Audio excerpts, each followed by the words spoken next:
ప్రపంచంలో అతిపెద్ద ప్రజాస్వామ్య దేశం భారతదేశమని ఓటును ప్రతి ఒక్కరూ సద్వినియోగం చేసుకోవాలని సనత్ నగర్ ఎమ్మెల్యే తలసాని శ్రీనివాస్ యాదవ్ అన్నారు.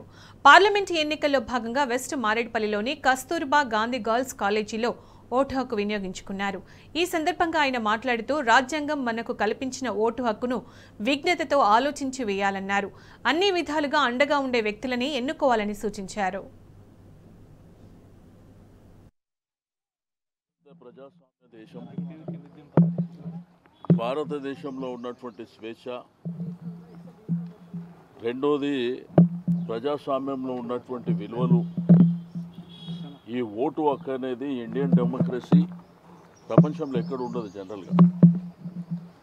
దయచేసి మన ప్రజలందరూ మీ యొక్క ఓటుని సద్వినియోగం చేసుకోండి.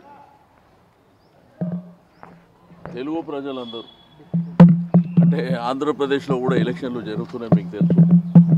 తెలంగాణలో పార్లమెంట్ జరుగుతున్నాయి, ఏపీలో అసెంబ్లీ పార్లమెంట్ జరుగుతుంది.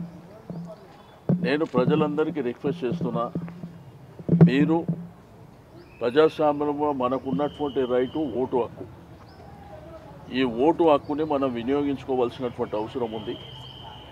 రెండోది, మన కోసం ఆలోచించే మంచి వ్యక్తులని గెలిపించుకోవాల్సినటువంటి అవసరం ఉంది. మా కంటోన్మెంట్లో ఎప్పుడు 50-52% ఓటింగ్ ఉంటుంది.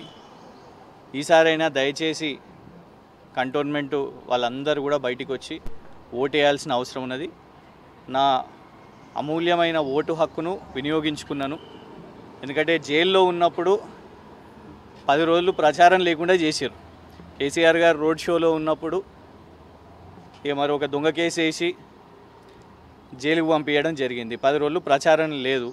కానీ కనీసము మా పార్టీ కోసం ఓటేయాలి అనే ఒక బాధ్యత, ఒక కోరిక ఉండే ఆనరబుల్ జడ్జి గారి ద్వారా ఈ అవకాశం వచ్చింది.